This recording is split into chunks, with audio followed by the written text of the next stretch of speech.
Hey guys, Carlo here. Welcome to the vlog. So before we get started, meron tayong special guest, Mr. Dwight of Sneak Attack, of course, here at the Box Greenhouse, Box 46. So brother, baka you can share with us ano ba latest na nandyan. Hey, what we have here are some, what you would say, technical essentials. So we got some G-Shocks, some watches here. There were knives, pero naubos na. May kumuha na nung gusto ko. Yeah, so it was a glow-in-the-dark knife.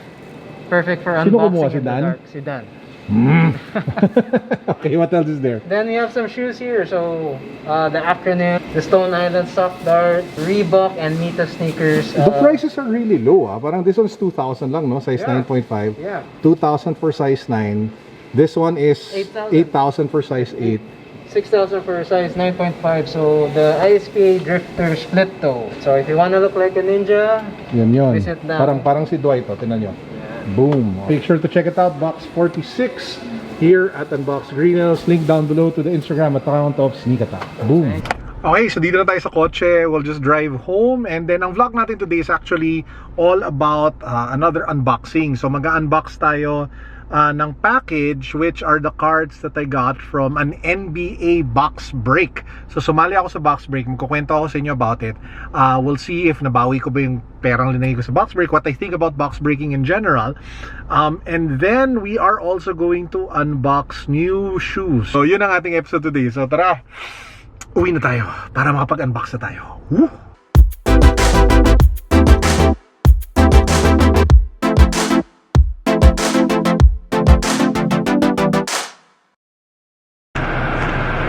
Yeah! So we're here.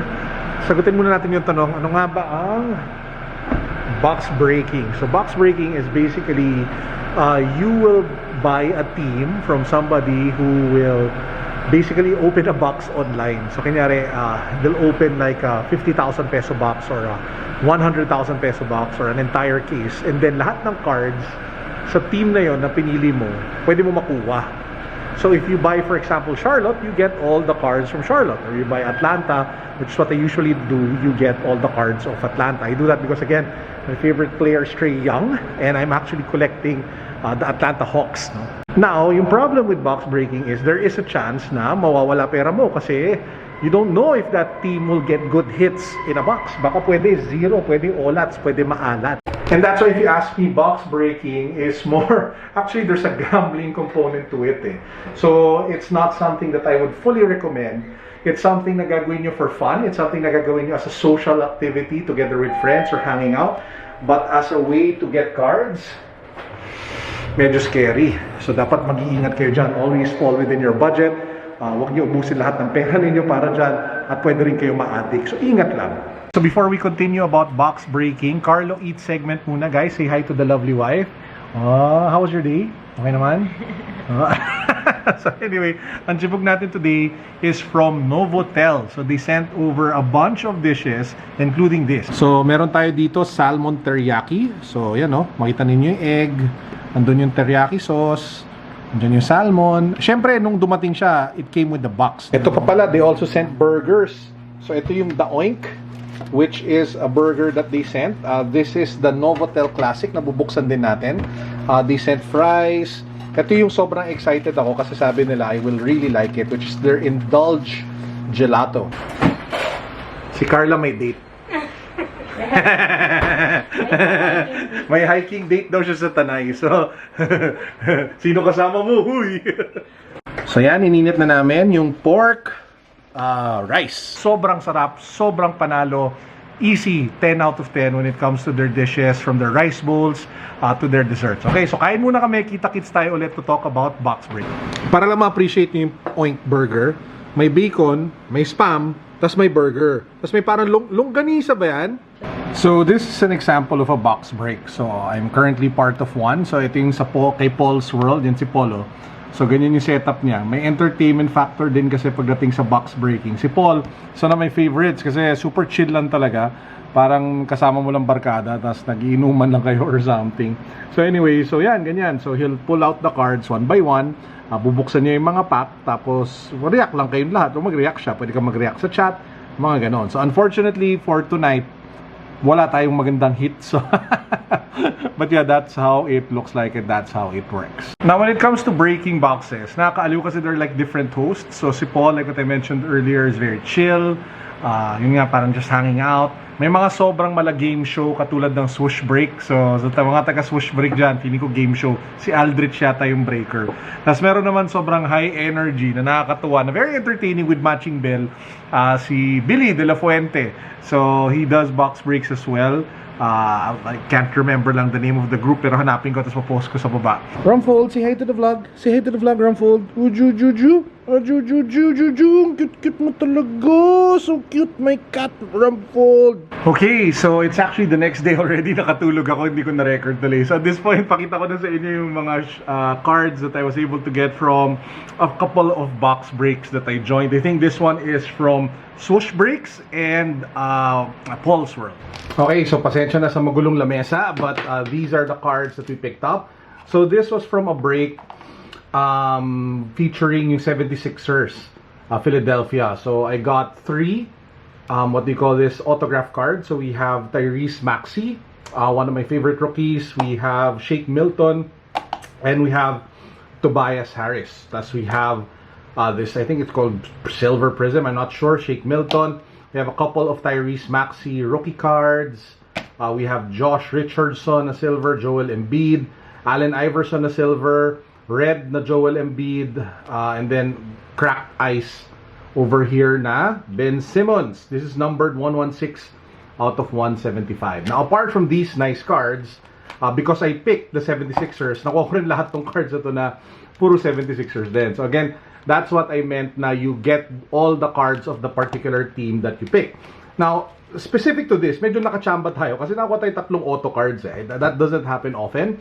And to be honest, in terms of overall value, I'm not sure if nabawi niya yung what I put in, but at least ito nakuha ko kasi I really like this guy. So again, if you're a collector, it's nice na you like keep on picking like one team, but if you're doing it like to make money, I don't think it's like the wisest thing kasi it's more gambling more than anything else. So it's a nice way to collect, like a different way to collect, not necessarily a nice way, lalo na if you're a fan of like one team or if you're building up a collection of one team. But again, in terms of making money, baka I'm not sure that's the best route to do kasi nga medyo sugal yung dating niya. Now a couple more of cards that I got from other breaks. I'm not sure if this is from Swoosh Break. Yeah, I think this is from Swoosh Breaks.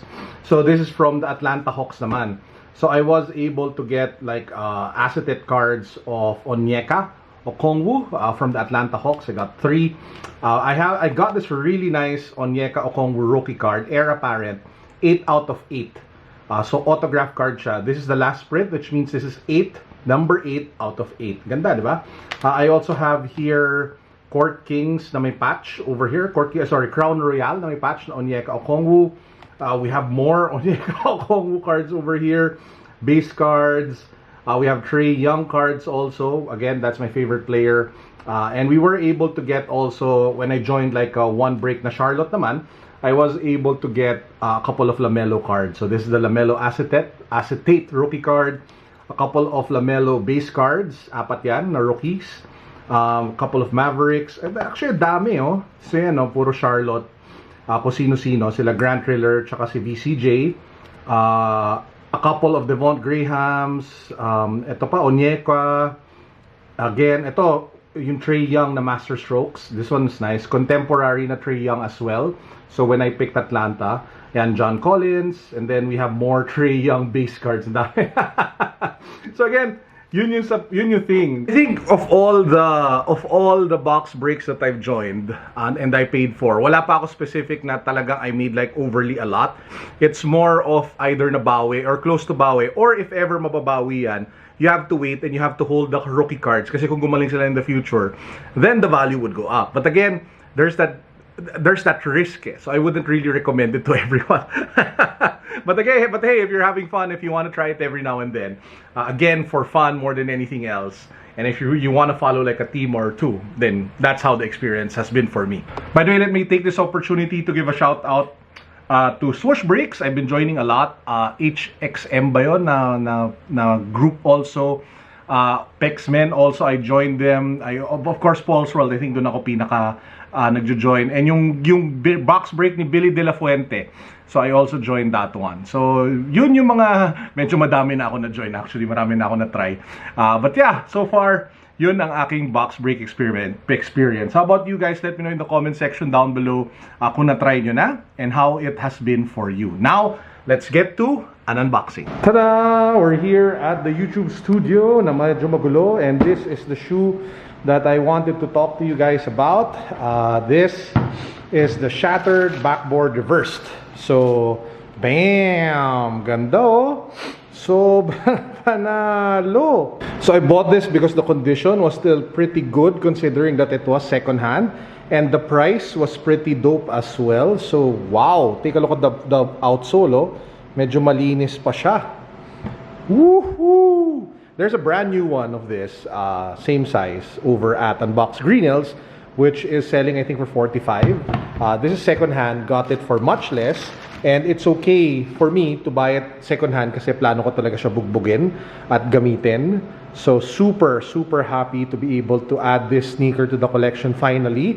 I've been looking for this for a while now since, as you guys know, I love the color combination of black and orange. Now I need the actual shattered backboard, which is the first one that came prior to this. But yeah, yun ang ating sneakers unboxing of the day. What do you guys think of the shoe?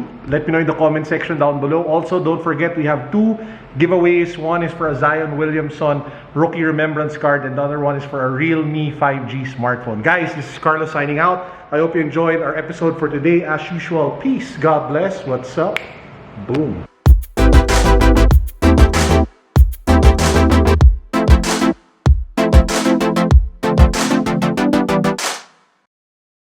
Hi, hello po. Ako yung nandito sa Unbox.ph and I'm very fortunate to see Boss Carlo. Siya po yung nag-shoot sa akin. And ayun po, follow nyo po and subscribe kayo sa aking vlog, JM Balabis, about financial literacy. Pakita ko yung mukha ko ha. Yun. Tandaan yung mukhang yan. Tandaan nyo po. Salamat, brother. Thank you so much, sir. Link Thank down you so below much. this channel. Make sure to give him a subscribe. JM Balabis po. Boom.